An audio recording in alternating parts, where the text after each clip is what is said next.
Então você tem alimentado o seu coração do quê? Você tem aceitado o quê como verdade? Você está escutando o quê? Não é ouvindo, é escutando, porque escuta é aquilo que você faz com a tua alma.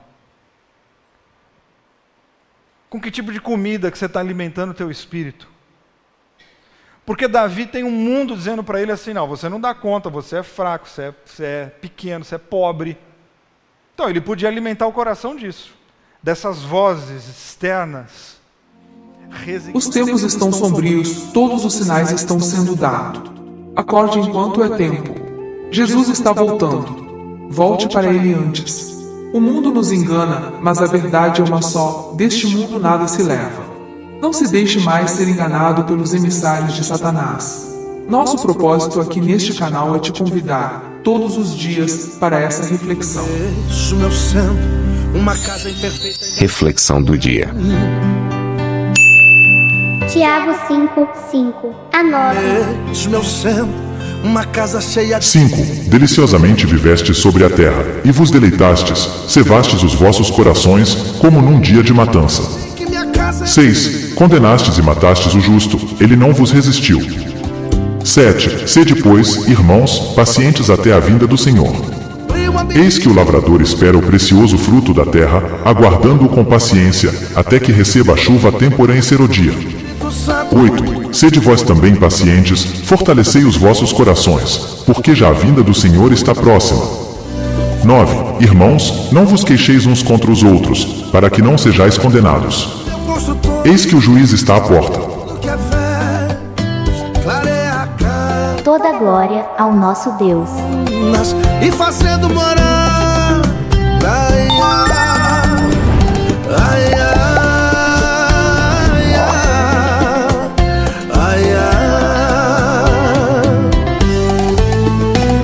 Trabalha, Espírito Santo, na minha casa. Já deixei a porta aberta, entrar na minha vida e faça morada. Ai, ai. Trabalha, Espírito Santo, na minha... 1 Samuel capítulo 17, do versículo 26 até o 37. O texto vai ser colocado aqui nessa tela atrás de mim, caso você não tenha Bíblia, não está habituado com a Bíblia, você pode acompanhar lendo aqui comigo. Diz assim: Davi, conversando com o homem que estava ao seu lado, perguntou: qual será a recompensa para quem matar o filisteu e livrar Israel dessa desonra? Afinal, quem esse incircunciso filisteu pensa que é para insultar o exército do Deus vivo? Eliabe, seu irmão mais velho, ouviu Davi conversando com os soldados e perdeu a paciência. O que você está fazendo aqui? Por que não está cuidando daquelas ovelhas magricelas? Eu sei qual é a sua intenção. Você veio para assistir à batalha de camarote. Davi respondeu: qual o problema? Eu só fiz uma pergunta. Ignorando o irmão, voltou-se para outro soldado e fez a mesma pergunta, recebendo a mesma resposta. Alguém contou a Saul que Davi estava conversando e o rei mandou chamá-lo. E Davi disse: Senhor, não perca a esperança. Estou pronto para enfrentar esse filisteu. Saul respondeu a Davi: você não tem condições de lutar contra esse filisteu. É muito jovem e inexperiente. O filisteu tem mais tempo nas guerras do que você tem de vida. Davi retrucou: sou pastor e cuido das ovelhas do meu pai. Quando o leão ou o urso atacava um cordeiro do rebanho, eu saía atrás, matava e resgatava o cordeiro. Por isso farei a mesma coisa com esse filisteu incircunciso que está afrontando o exército do Deus vivo. O Eterno que me livrou das garras do leão e das garras do urso também me livrará das mãos desse filisteu. Saul concordou: tudo bem, pode ir, que o Eterno o ajude. Amém. Às vezes nós olhamos para a vida e a gente não encontra muitas boas razões para continuar lutando.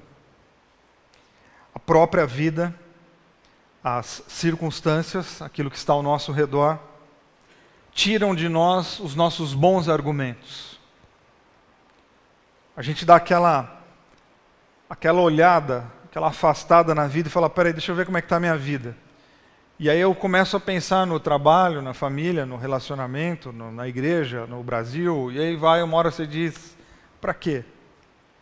Para que tentar? Para que continuar lutando? Será que de fato vale a pena? E aí nós olhamos para as pessoas que estão ao nosso redor e muitas vezes essas pessoas também estão absolutamente desanimadas, porque elas vivem no mesmo país que a gente, na mesma cidade, elas também têm famílias, todas têm cunhados, têm sogra, sogro, avô, avó, todos. Aí a gente olha para o horizonte, mas o horizonte parece que não está querendo dar nenhum auxílio e deixa a gente meio perdido, sem saber para onde a gente deve caminhar. E isso é muito possível de acontecer com todo mundo aqui. Então não sinta que eu recebi uma mensagem falando de você. Não, isso é o ser humano, todos nós. Todos nós temos a possibilidade de perder a vontade de viver. De perder os argumentos em relação a continuar tentando ou insistir em algumas das nossas lutas. E quando a gente olha ao redor, quando a gente olha para fora e a gente não tem um bom argumento, a gente fica de frente com uma lição importantíssima na vida, que é a gente começar a buscar razões aqui dentro. Ou seja, quando a gente não tem ajuda do lado de fora, a gente tem que procurar ajuda do lado de dentro. Quando a gente não encontra razões naquilo que está ao nosso redor, a gente tem que procurar razões naquilo que está no nosso interior. Buscar nas ondas do coração. Buscar nas nossas motivações primeiras uma razão para a gente continuar lutando diante dos inevitáveis desafios e desânimos que a vida apresenta. Na verdade, a gente deveria olhar para dentro sempre, não só quando a vida está dando ruim. E eu quero hoje à noite fazer isso com você, olhar para dentro. Porque dentro de você tem uma luz, que é Deus. E essa luz existe na vida de todas as pessoas. A questão é que às vezes a luz está na posição errada. Mas não é que Deus entrou na posição errada, é que a gente o coloca. E quando eu falo Deus, pense nos valores de Deus, naquilo que você acredita a respeito de Deus. Às vezes está no lugar errado, está embaixo da cama. E se é luz, tem que ficar no lugar mais alto. Se é luz, tem que ficar no lugar de maior evidência, para que essa luz ganhe força e consiga de alguma maneira aliviar as nossas escuridões. O problema é que a vida vai correndo e o desânimo vai batendo na nossa porta, e essa luz que poderia estar nos ajudando, a gente vai colocando ela de canto, atrás da porta, embaixo da cama, dentro do armário. Dentro do armário não adianta pôr luz. E uma hora a gente está absolutamente perdido e a gente nem lembra mais no que a gente crê ou por que um dia a gente creu. E a gente precisa vir e mexe, fazer esse mergulho e pensar por que eu crio no que crio, porque eu creio no que eu creio. Quem é esse Deus do qual a gente canta? Porque a gente canta de uma maneira tão bonita e às vezes quando a gente vai para a vida, a beleza da poesia, da música fica meio perdida na nossa segunda-feira. Nós lemos juntos um trecho bastante conhecido da Bíblia. Quem aqui nunca ouviu falar da história de Davi e Golias? Acho que todo mundo já ouviu, porque é uma história que extravasa os muros religiosos, né? Todo mundo compara, né? Sempre o time de futebol que é grande, rico e poderoso com o timinho, é a luta do Davi e Golias, entre outras comparações. Golias está desafiando Israel. A gente começou a ler a história e essa é a cena. Golias está fazendo um desafio ao exército de Israel. E lembra que aqui é um mundo militarizado, bélico, onde as coisas eram resolvidas assim, no fio da espada. Então tem um guerreiro, um gigante, chamado Golias, e ele está desafiando. Quem encara a luta? Versículo 16 do capítulo 17 diz assim: toda manhã e toda tarde, durante 40 dias, Golias se posicionava e desafiava os israelitas. Eu acho muito legal esse detalhe. Todo dia, de manhã, e toda tarde, durante 40 dias, o Golias se posicionava e falava: e aí? Alguém? Quem que encara? E a gente não precisa mais pensar nesse Golias aqui, esse gigante enorme, forte. Não, agora não é mais aquele Golias do Davi, agora nós temos que pensar nos nossos. Sabe aquele trem que todo dia, de manhã e de tarde, olha para você e fala: e aí, quando é que você vai tomar uma decisão? 40 dias não é uma sequência de 1 mês mais 10 dias. 40 dias está dizendo o quê? É um período da nossa vida. Durante um período da minha vida eu tive um problema que de manhã e de tarde ele dava um tapa na minha cara. É Golias diante do exército de Israel. Durante 40 dias, de manhã e de tarde, ele olhava e falava, e aí? Tu vai amarelar mesmo? Ah, vocês vão continuar amarelando assim? Ah, vocês vão continuar se escondendo? Ótimo, amanhã eu volto. Só que amanhã, quando ele volta, o Golias não está mais do mesmo tamanho. Ele está maior. Porque toda vez que um problema não é encarado, ele cresce um pouquinho mais.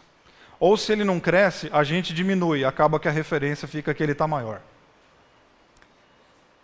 Então eu fico imaginando, ou quero que você pense agora naquilo que rouba a sua paz, apesar de que essas coisas quase que são automáticas, né? O que é que te perturba dia e noite? Porque talvez isso foi o que te trouxe a Bethesda hoje à noite. E você já está chateado comigo que eu estou lembrando você desse problema.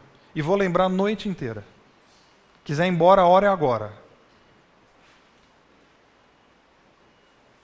Não, a gente precisa ficar de frente.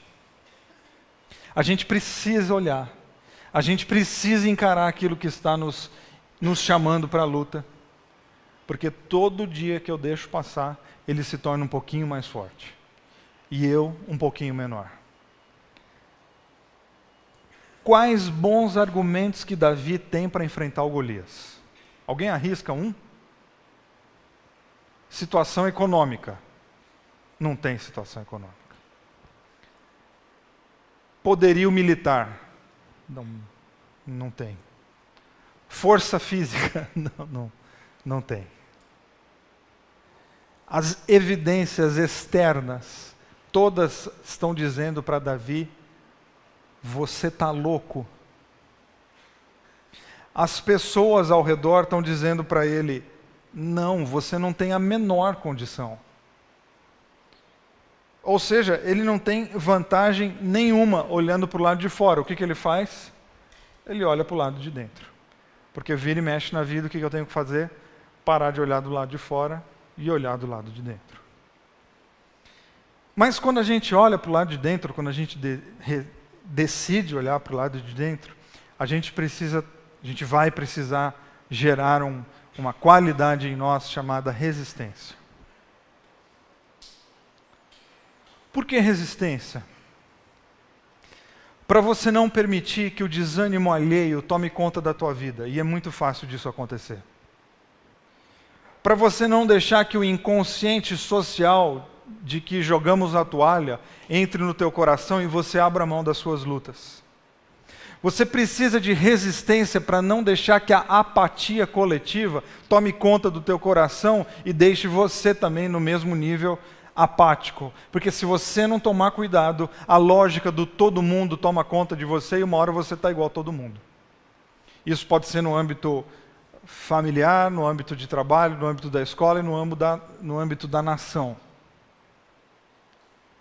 Se a gente não tomar cuidado e não tiver resistência naquilo que a gente acredita, uma hora a gente toma forma. Porque nós somos condicionados pelo meio, nós somos formados pelo meio. Nas instâncias mais suaves como nas mais densas. Nessas suaves, está todo mundo desanimado, então uma hora eu estou desanimado também. E a gente precisa, sim, na vida, ter resistência para lutar contra esse ambiente que fica toda hora querendo levar a gente para algum lugar que a gente não quer ir. Então a gente precisa resistir quando está todo mundo se resignando. Quando está todo mundo deitando, a gente diz, não, deitar não é a melhor opção e eu vou tentar continuar em pé lutando. A gente precisa lutar para a gente não se acostumar. Porque a vida vem com todos os seus problemas e ela gera toda essa pressão em nós, a gente olha para o lado, a pessoa aqui do lado está desanimada, a da frente também, a de trás também. Bom, sou melhor do que ninguém, então vou ficar desanimado também, pelo menos fica junto. Não, e existem posturas que a gente tem que ter resistência e dizer não. Eu não vou me submeter ao desânimo, porque eu sigo um judeu que me avisou, no mundo você vai passar por um monte de perrengue, mas tenha bom ânimo, que é o contrário do desânimo. Ou seja, a resistência ela faz parte da vida cristã. que diante dos problemas não é que a gente vai resolver, mas que a gente tenha uma boa atitude, que a gente tenha um bom ânimo, um bom espírito para lutar contra aquilo que a gente não quer, óbvio que é contra aquilo que a gente não quer. Porque do contrário a gente vai pegando forma, a gente vai pegando formato, a gente vai se condicionando, a gente vai aceitando e uma hora a gente morre. É o velho exemplo da rã na panela. Vocês já ouviram? O exemplo da rã. Quem já ouviu não é muito novo. Eu não conheço, é que eu vi no Google esses dias, vou contar para vocês. Mas é a experiência. Não faça isso em casa porque é maldade com a rãzinha. Mas se você pegar uma rã e jogar uma rã numa panela com água fervendo, do jeito que ela bater na água, ela sai. Porque a água fervendo não é o habitat de uma rã. Aquilo é estranho a ela. Ela não quer aquilo. Ela corre daquilo. Porque ela sabe dos perigos daquela água fervendo. Agora, se você pegar uma panela com água gelada e colocar a rã, ela vai começar a nadar. Leve ao fogo. A água vai começar a esquentar e ela não vai perceber. E uma hora a água vai ferver e ela vai morrer. Porque ela se conformou com um ambiente que não é o dela. E esse é o cuidado que a gente tem que ter na vida. Porque quando as coisas estão extremamente pesadas e a gente vê um problema muito grande, o que a gente faz? Pô, a gente já pula e vai embora. A questão é quando a gente começa a ceder, e não, ó, tudo bem, amanhã melhora, e aqui vai, vamos arrumar esse casamento, não, depois a gente vê isso, vamos arranjar um emprego novo, não, depois eu vejo, mas você gosta do teu emprego atual? Não, mas ano que vem eu vejo. E o problema é que o ano que vem, daqui a pouquinho, vai ser novembro do ano que vem. Mas vai ser muito rápido. Desculpa te falar. Então a gente precisa de resistência. Porque a pressão está de todos os lados, em todas as esferas, em todos os níveis. Tanto no coletivo, os problemas que nós temos em comum. Por exemplo, a gente mora em São Paulo, a gente tem problemas em comum. Como nos seus problemas pessoais, que diz respeito à tua casa. Então não bastasse os nossos problemas coletivos, quando a gente chega em casa e coloca a cabeça no travesseiro, a gente tem os nossos. Que são gigantes, que estão durante 40 dias e 40 noites olhando para mim e falando, e aí? Vai amarelar mais um dia? E Davi não se conforma com isso. Ele não aceita o status quo como padrão para ele mesmo. Que está todo mundo de braços cruzados, está todo mundo fingindo que o Golias não existe, e é um absurdo fingir que ele não existe, porque ele é enorme. É um absurdo fingir que a gente não está vendo. Por quê? Porque ele está ali. E a gente faz muito isso com as nossas pressões, os nossos problemas da vida. A gente fica com esse papinho de, não, isso aí não é nada. Como não é nada? Se já está aqui, ele é alguma coisa. E a gente vai tocando a vida e é o famoso deixa para lá. Deixa para lá onde? E a gente cai no erro gravíssimo da procrastinação, que a gente vai deixando para depois, e uma hora passam-se 40 dias, e 4 meses, e 4 anos, e a vida passou, e esse gigante já está absurdamente, que a gente não consegue mais nem definir o tamanho dele. Por quê? Porque a gente se resignou, porque a gente se conformou. Entramos na água e deixamos a panela ferver. E a gente precisa acordar antes que seja tarde demais. Então eu pergunto para você o seguinte, do que você tem alimentado o teu coração? Porque dentro do teu coração, o teu coração é um lugar de batalhas. Batalhas espirituais. Para mim, o meu coração são as minhas regiões celestes. E as batalhas espirituais acontecem aqui dentro. Os meus desejos, as minhas responsabilidades, os meus limites, os meus medos. Está tudo aqui dentro, em ebulição. Essa batalha toda que acontece aqui dentro, quem vence? Quem eu dou comida? Quem que se fortalece para enfrentar a pegada da vida? Quem eu alimento? Então você tem alimentado o seu coração do quê? Você tem aceitado o quê como verdade? Você está escutando o quê? Não é ouvindo, é escutando, porque escuta é aquilo que você faz com a tua alma. Com que tipo de comida que você está alimentando o teu espírito? Porque Davi tem um mundo dizendo para ele assim, não, você não dá conta, você é fraco, você é pequeno, você é pobre. Então ele podia alimentar o coração disso, dessas vozes externas, resignadas e acomodadas e conformadas. Ele prefere escutar a voz lá de dentro, que é um Deus dizendo assim: querido, não importa a tua idade, tua condição social, eu sou por você. Eu sou teu aliado na luta. Eu estou com você na batalha da vida. Eu estou com você nesse drama que você está enfrentando. Ou seja, do que nós estamos alimentando o nosso coração. Porque essas muitas vozes estão aqui. A grande questão é qual que eu estou dando a minha escuta. Não é qual eu estou ouvindo. Porque ouvir a gente faz automaticamente. Escuta é aquilo que eu faço com a minha alma. É para quem eu entrego o meu coração. Porque se eu der a escuta para o pessoal que está dizendo que eu não tenho condições, que eu não tenho força, que eu não nasci para isso, que eu não vou dar para nada, eu vou alimentar isso e isso vai se tornar uma verdade na minha vida. Tem uma máxima na nutrição, nem sei se ela ainda vale, mas que dizia assim: você é aquilo que você come. Já ouviram? Dói um pouco, né, quando a gente ouve isso. Você é aquilo que você come. Então, para o corpo físico, orgânico, vale a pena, vale a máxima, eu acho, mas para o espiritual eu tenho certeza. Se o mundo da nutrição mudou e essa máxima não vale mais, para o mundo espiritual eu garanto, e emocional eu garanto que ela vale. Nós somos aquilo que nós comemos. Do que você está enchendo o teu coração? De notícia ruim, fica tranquilo, vai ter um monte. Se você quer alimentar teu coração de notícia ruim, paz, tem um monte de jornal aí que é um buffet, prato cheio. Mas existem outras vozes que alimentam o nosso coração de coisas lindas. Só que essas às vezes são sutis, que a gente precisa mergulhar para dentro, porque essa voz está aqui dentro falando com a gente.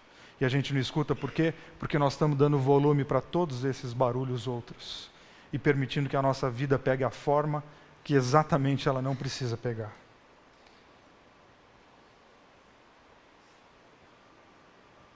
Do que você está alimentando o teu coração?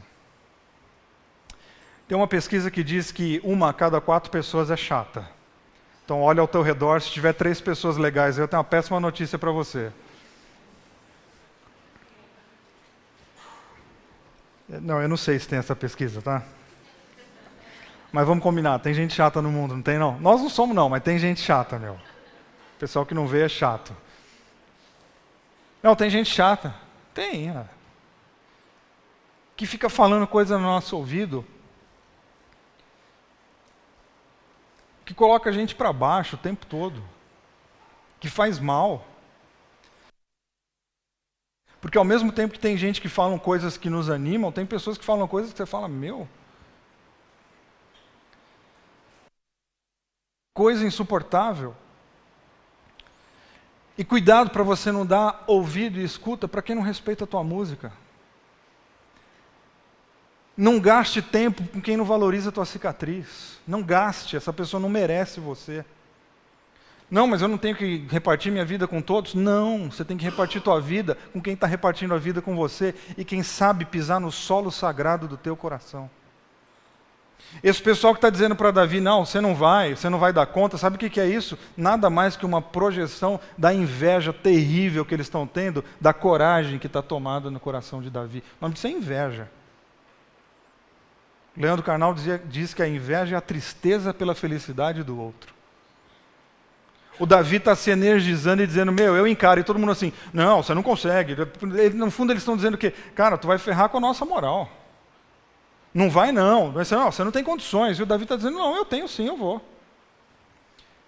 Ou seja, de certas pessoas, a reprovação é um presente. Queria muito que você guardasse isso.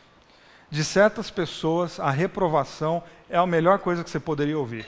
Porque de repente você tem aquele tio que é chato que só, que nunca fez nada na vida e que está dizendo para você que você não vai dar em nada, segue nesse caminho que você está num caminho ótimo. Porque de alguns lugares a reprovação é tudo que a gente precisa. Davi não gasta o tempo dele ouvindo esse pessoal que está lá de braços cruzados esperando a morte chegar. Ele poderia ouvir e falar, todo mundo de braços cruzados, a morte está chegando, o Golias está ali gigantesco. E ele diz, não, vocês, a crítica de vocês para mim é um elogio.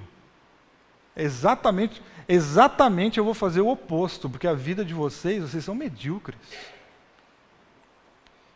E Davi vai então falar com Saul. E Saul olha para ele, acho que compadecido, e fala assim, meu filho, você não tem condições. Você é pequeno. Você, o Golias tem de guerra mais do que você tem de vida. Ou seja, antes de você nascer, ele já estava lutando. Não dá. E ali Davi podia então falar assim, pô, é mesmo, né? Bem que eu tentei. E ele olha para o rei e ele argumenta com os ingredientes do mundo dele, com as possibilidades de vida que ele tem, ele fala assim, não, eu dou conta sim. Porque quando eu estou lá cuidando de ovelha, aparece um urso ou um leão, lá eu enfrento. E eu vou atrás, e eu brigo, e eu luto, eu tento, e eu puxo pelo rabo, e eu jogo pedra, eu não desisto. Ou seja, diante da negatividade de todo mundo, ele está o quê? Enchendo e alimentando o coração dele com a possibilidade do seguinte, se vocês vão esperar a morte chegar, eu vou morrer vivendo. Se vocês vão ficar aqui jogando a vida fora e deixando ela escorrer por entre os dedos, eu não, eu vou morrer tentando. E tem um aforismo, uma frase do Winnicott que eu gosto demais, que diz assim, ó Deus, que eu esteja vivo no dia da minha morte. Essa oração a gente devia fazer todo dia de manhã. Fala, mas essa oração não faz sentido. Faz todo sentido. Porque tem gente que já morreu, só está respirando. Que a morte chega, não tem nem trabalho. E eu já falei para o pessoal que da quinta-feira, nós temos que dar trabalho para a morte. Quando ela chegar, falar assim, filha, tu vai cansar hoje. Porque eu estou vivo, porque eu gosto de viver. Eu estou cheio de luta, mas eu estou vivo, então eu vou continuar tentando. O gigante está ali, está cheio de pedra aqui, eu vou com pedra, eu vou com o que eu tiver. Mas enquanto daqui estiver saindo fôlego de vida, eu não vou desistir das minhas lutas. Ou seja, perceba o que alimentar a alma com aquilo que faz sentido pode gerar na nossa vida, no nosso dia a dia, nos desdobramentos da nossa vida. O povo está morrendo enquanto é possível viver. E Davi decide viver. E essa é uma encruzilhada que a gente vai ficar de frente com ela muitas vezes na vida. E eu não falo isso para te desanimar, eu falo isso para você se preparar. Vira e mexe, nós vamos ficar de frente com encruzilhadas como essa.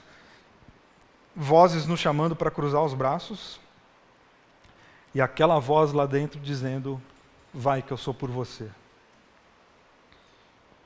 Então Davi decide lutar e não vencer. Certo? Ué, mas ele não queria vencer? Com certeza, mas a nossa decisão não é de vencer. A nossa decisão é de lutar. Você não pode decidir, eu decidi que eu vou vencer. Como?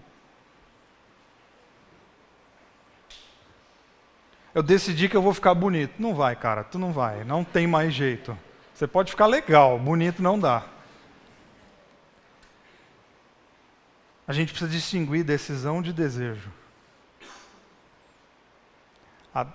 Vencer é o nosso desejo. E lutar é a nossa decisão.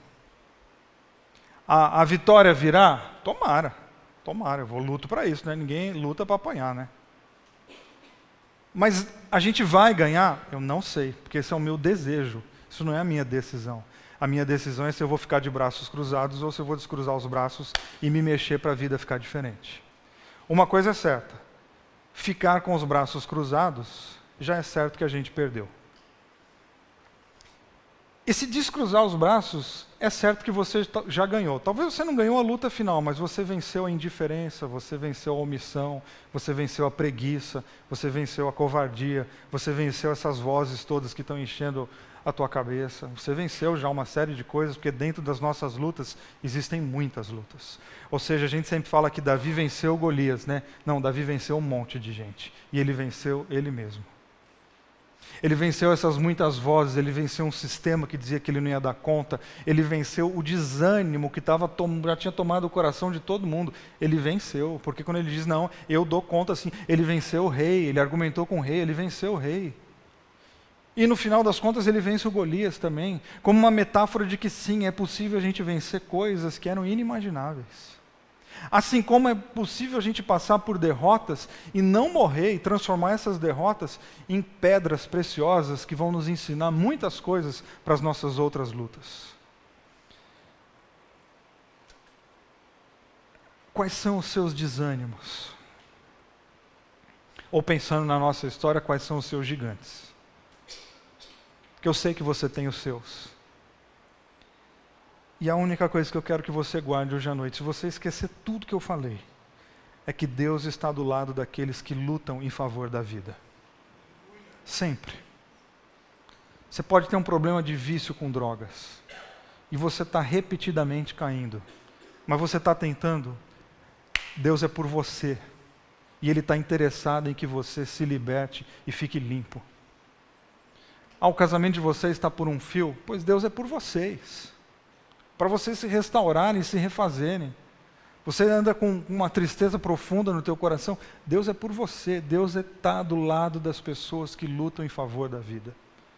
E a história de Davi e Golias deixa isso absolutamente claro. Existe um exército preparado para encarar a luta, mas eles não querem. E existe um garoto sem estrutura nenhuma, e ele quer, então Deus diz, então eu vou com você. A grande questão é o que a gente vai fazer com as nossas lutas. Com o que a gente vai continuar alimentando o nosso coração. E é muito bom todos os dias a gente lembrar disso. De que Deus está interessado na nossa história, de que Ele é por nós, e se aquele garoto foi tomado por uma ousadia tamanho e ele foi animado e enfrentou a vida, eu e você podemos fazer o mesmo. Amém? Meus amigos e irmãos, as coisas mundanas, às vezes, nos faz sentir que estamos vivendo um mundo de felicidades. Não nos deixam enxergar a realidade e ainda nos mantém na escuridão. É preciso que alguém nos chame a atenção dessas coisas, que nos faça acordar para a verdadeira vida, vida essa, com Jesus. O momento de despertar é agora. Pare agora e pense nisso.